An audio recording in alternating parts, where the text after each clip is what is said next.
प्यारे साथियों, आप लोगों की डिमांड पर मैं आज संस्कृत पेडागोजी के ऐसे महत्वपूर्ण प्रश्न लेकर आया हूं जो कि आपके सिलेबस के अनुसार हैं और इनके आपके एग्जाम में आने की पूर्णतः संभावना है। इसलिए आप सभी से रिक्वेस्ट है इस वीडियो कंप्लीट जरूर देखें। तो यहाँ पर कहा गया है भाषायाः पठन समय चेत छात्रः अशुद्धम उच्चारणं करोति तदा कारणीयः। अर्थात भाषा को पढ़ते समय यदि छात्र अशुद्ध उच्चारण करता है तब क्या करना चाहिए। ऑप्शन क्या है? छात्र को शुद्ध उच्चारण के लिए निर्देश देना चाहिए, शुद्ध उच्चारण के लिए बार बार लेखन करवाना चाहिए, शुद्ध उच्चारण के लिए बार बार अभ्यास करवाना चाहिए या फिर उचित दंड देना चाहिए। तो भैया हम सभी जानते हैं यहाँ पर जो हमारा करेक्ट आंसर है वो जाएगा ऑप्शन सी के साथ। यदि भैया छात्र पाठ को पढ़ते समय अशुद्ध उच्चारण करता है तो इसमें सबसे अच्छा है कि आप उसे शुद्ध उच्चारण के लिए बार बार अभ्यास करवाएं, क्योंकि निरंतर अभ्यास से ही उच्चारण में शुद्धता आती है। इसलिए यहाँ पर जो हमारा करेक्ट आंसर है वो जाएगा ऑप्शन सी के साथ। समझ गए ना भाई। चलिए प्रश्न क्रमांक 2 पर आते हैं। अब यहाँ पर क्या बोला गया है, पाठस्य सम्यक् परिसर्पणम नाम। अर्थात यहाँ पर इसका अर्थ हुआ पाठ के सम्यक् परिसर्पण नाम है। बताएंगे भैया पाठ के सम्यक् परिसर्पण किसका नाम है? निर्दिष्ट सूचनाओं को अन्वेषण करना अर्थात खोजना, पाठ्य वस्तु को प्रमुख उद्देश्य को देखकर शीघ्र अवलोकन करना, असंबद्ध सूचनाओं का त्याग करना या फिर धीरे धीरे सावधानी से पाठ को पढ़ना। तो भैया यहां पर जो हमारा करेक्ट आंसर है वो जाएगा ऑप्शन सी के साथ, असंबद्ध सूचना तय जननम। अर्थात इसका अर्थ हुआ पाठ से जो सूचनाएं असंबद्ध है उनका क्या है? त्याग करना। क्या है? असंबद्ध सूचनाओं का त्याग करना ही भैया सम्यक् परिसर्पण कहलाता है। मतलब ऐसी सूचनाएं जो पाठ से संबंध ना रखती हो उन्हें कहा जाता है असंबद्ध सूचनाएं। तो उनका परित्याग करना ही क्या कहलाता है? सम्यक् परिसर्पण। ठीक है। चलिए भाई प्रश्न क्रमांक 3 पर आते हैं। यहां पर कहा गया है और आप सभी से रिक्वेस्ट है वीडियो पसंद आए तो वीडियो को लाइक और शेयर कर दें और चैनल को जरूर सब्सक्राइब कर लें। यहां पर भाई कहा गया है विशिष्ट आवश्यकता कक्ष्या इति संबद्धः भवति। अर्थात विशिष्ट आवश्यकता कक्षा इससे संबद्ध होती है। किससे होती है? ऑप्शन क्या है?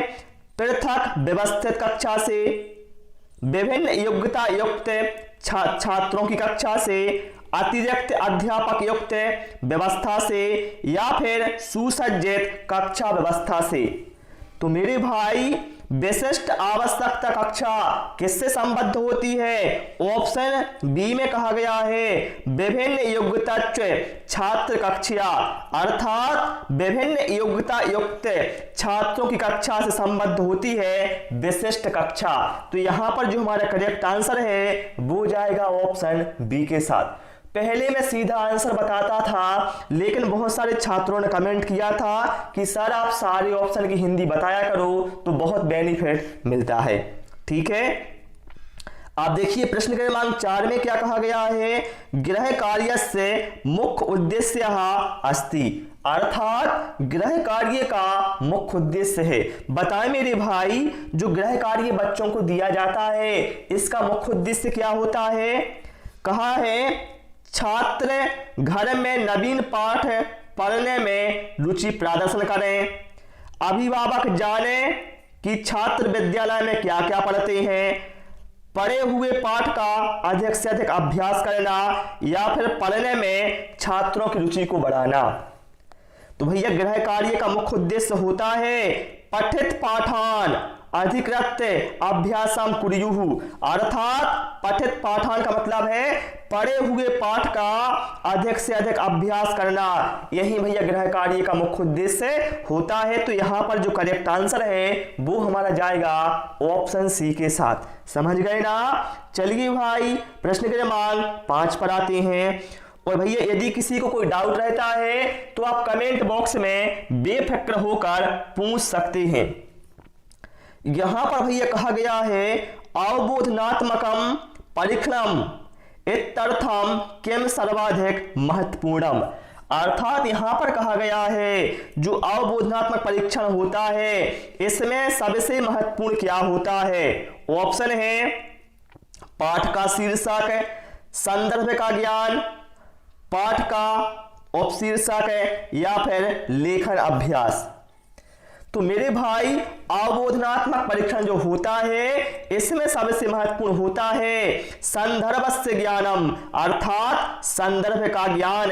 यहां पर जो हमारा करेक्ट आंसर है वो जाएगा भैया ऑप्शन बी के साथ। ठीक है, जिससे क्या है विद्यार्थी पाठ को भली भांति समझ सके, तभी उसका क्या है अवबोधन भैया परीक्षण किया जा सकता है। समझ गए ना। चलिए प्रश्न क्रमांक 6 पर आते हैं। अब भैया यहां पर कहा गया है डिस्ग्राफिया वर्तते, बताना भैया डिस्ग्राफिया होता है। डिस्ग्राफिया क्या होता है भैया, हम सभी जानते हैं अधिगम क्षमता सभी ने पढ़ी है ना। तो भैया हमने हिंदी में पढ़ा है। देखिए पेडागोजी भैया एक जैसी होती है, चाहे हिंदी की हो चाहे संस्कृत की हो, बस डिफरेंस इतना है यहाँ पर संस्कृत में प्रश्न आते हैं और हिंदी में दिए रहते हैं। तो मेरे भाई जो अधिगम क्षमता है डिस्ग्राफिया क्या होता है भैया, हम सभी पे पढ़ा है, यह लेखन से संबंधित होता है। किससे होता है, यह लेखन अक्षमता से संबंधित होता है। तो यहाँ पर मेरे भाई आपको ऐसा ऑप्शन देखना है जिसमें लेखित से बात की गई है, क्या है जिसमें लेखन संबंधित बात की गई है।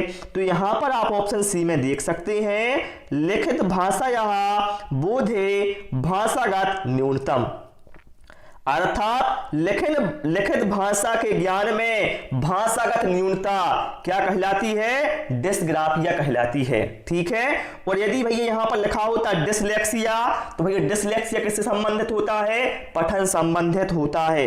तो भैया सारे पॉइंट आप लोग ध्यान रखेंगे। डिसकैलकुलिया क्या होता है, गणना संबंधी होता है। ओके, चलिए प्रश्न क्रमांक 7 पर आते हैं। यहां पर मेरे भाई कहा गया है संस्कृत भाषायाः शिक्षणे प्रथमम भाषा कौशलम अस्ति, अर्थात संस्कृत भाषा के शिक्षण में प्रथम मतलब पहला भाषा कौशल है कौन सा भैया, भाषणम, लेखनम, श्रवणम या फिर पठनम।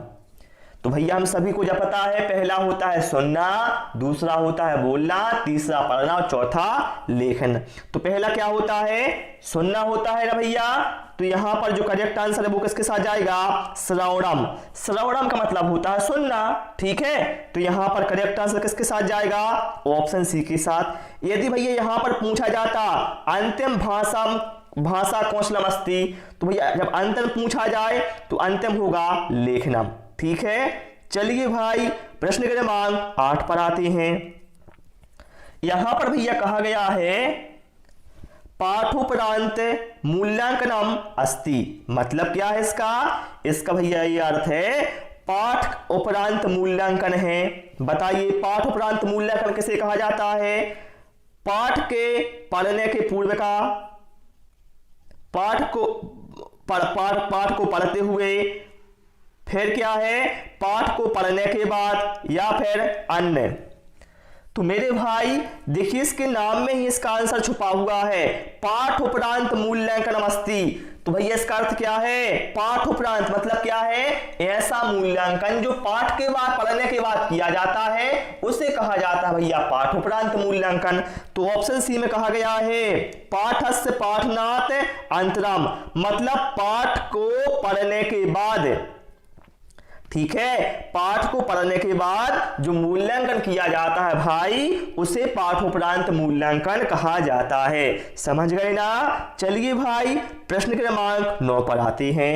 और मेरा भाई हमेशा यही उद्देश्य रहता है, भले ही समय लग जाए लेकिन मुझे आपको समझाना है, ठीक है। चलिए अब यहां पर क्या कहा गया है, समुचितः भाषा कौशल क्रमः मन्यते, अर्थात समुचित का मतलब उचित भाषा कौशल क्रम माना जाता है। कौन सा भैया, तो भैया हम सभी को पता है, पहला होता है श्रवणम, दूसरा होता है भाषणम, तीसरा होता है पठनम और चौथा होता है लेखनम। तो श्रवणम, भाषणम, पठनम, लेखना मतलब सुनना, बोलना, पढ़ना और लिखना।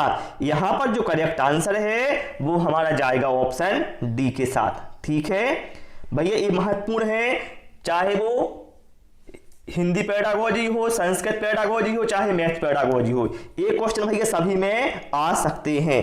अब प्रश्न क्रमांक 10 में भैया क्या कहा गया है वो भी हम देख लेते हैं।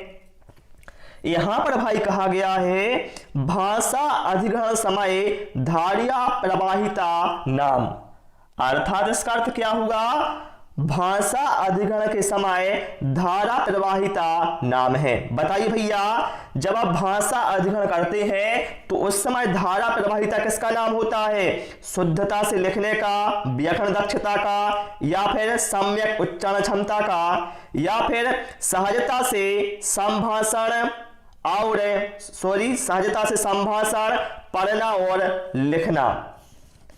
तो मेरे भाई भाषा अधिग्रहण के समय धारा प्रवाहिता नाम किसका होता है, सहजतया भाषणम पठनम लेखनम च, अर्थात सहजता से संभाषण